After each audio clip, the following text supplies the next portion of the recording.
બનાસકાંઠાના મુખ્ય મથક પાલનપુરમાં આવેલા જિલ્લા પંચાયતનું બહુમાળી મકાન જર્જરિત હાલતમાં હોવાથી અચાનક અંદાજે 18 જેટલી કચેરીઓને શહેરના અલગ અલગ વિસ્તારોમાં ખસેડી દેવામાં આવી છે, પરંતુ આ ફેરફાર અંગે અગાઉથી કોઈ સૂચના ન અપાતા અરજદારો પરેશાન થયા છે।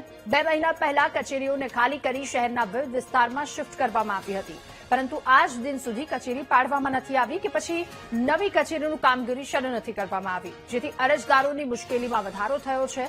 અરજદારોએ તાત્કાલિક નવું બિલ્ડિંગ બનાવી મુશ્કેલી દૂર કરવાની વિનંતી કરી છે। આ અંગે જિલ્લા પંચાયતના અધિકારીઓએ જણાવ્યું કે મકાન જર્જરિત હાલતમાં હોવાથી સુરક્ષાના કારણોસર કચેરીઓને ખસેડવાની પ્રક્રિયા તાત્કાલિક હાથ ધરાઈ। નવી બિલ્ડિંગની મંજૂરી મળતા જ નવા જિલ્લા પંચાયતનું નિર્માણ શરૂ કરવામાં આવશે, ત્યાં સુધી શહેરના વિવિધ વિસ્તારમાં કચેરીઓ કાર્યરત રહેશે।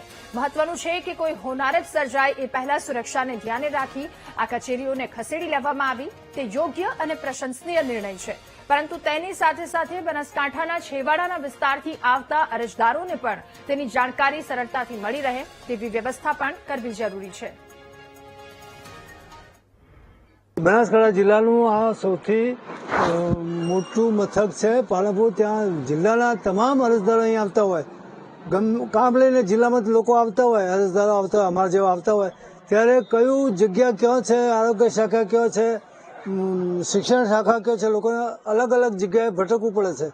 હવે એના કોઈ દિશા સૂચન કર્યા નથી અને આ બિલ્ડિંગને તો ઘણો સમય લાગી શકે એમ છે, તો સરકારે તાત્કાલિક આને બાંધકામ ચાલુ કરવું જોઈએ અને આનો દરેક લોકોને લાભ મળે। અરજદારો અહીં આવે છે, અરજદારો અહીં પાછા વળે છે કે ક્યાં જવાનું, અભણ માણસો આવતા જિલ્લામાંથી, એટલે એ લોકોને ન્યાય આપવા માટે આને તાત્કાલિક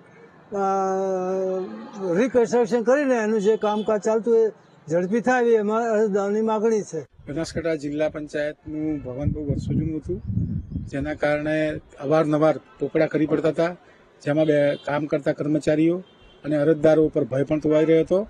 આથી ના છૂટકે જિલ્લા પંચાયતના સત્તાધીશો મોડે જાગ્યા અને તેઓએ આખી કચેરીનું રિનોવેશન કરવાનું નક્કી કર્યું, જેના પગલે આ કચેરીઓ સ્થળાંતર કરવામાં આવી। અંદાજે 27થી વધુ શિક્ષણ વિભાગ હોય, આરોગ્ય વિભાગ હોય, સિંચાઈ વિભાગ હોય, એવી અલગ અલગ શાખાઓ 27 જેવી વિવિધ જગ્યાઓએ એને સ્થળાંતર કરવામાં આવ્યું છે, પરંતુ એની પૂરતી માહિતી નથી। એટલે જિલ્લાભરમાંથી જે અરજદારો આવે છે કામ અર્થે એ અહીં આવીને ફાફે ચડે છે, કારણ કે એમને ખબર નથી કે ભાઈ એ લોકો તો બનાસકાંઠા જિલ્લા પંચાયત ભવનમાં આવે છે। હવે ભવનમાં આવીએ તો અહીંયા તો હું પણ આજે આવ્યો હતો, પણ મેં જોયું તો અહીંયા તો સ્થળાંતર કરેલું છે કચેરીનું, પણ એ કચેરી કઈ જગ્યાએ ખસેડવામાં આવી એની પૂરતી માહિતી નથી, એટલે જિલ્લાભરમાંથી આવતા જે અરજદારો છે એ પણ ફાફે ચડે છે। પાલનપુર હયાત જિલ્લા પંચાયતનું બિલ્ડિંગ જે છે એને તોડી અને નવું બિલ્ડિંગ બનાવવાની જે નકશા અંદાજોની તાંત્રિક મંજૂરી મળી ગઈ છે।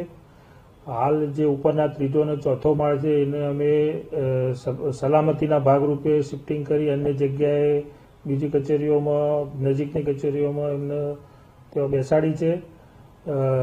દરેક આવતા નાગરિકને આ કચેરીઓની ભાળ માટે અમે કચેરીના કેમ્પસમાં તેમજ બિલ્ડિંગના નીચેના સાઇનબોર્ડ મારેલા છે, જેથી નાગરિકોને સવલત રહે। અને આ ટેન્ડર પ્રક્રિયા જે છે 1 મહિના જેટલો સમય લાગશે, પછી આ જ જગ્યાએ નવી જિલ્લા પંચાયત બનાવવાના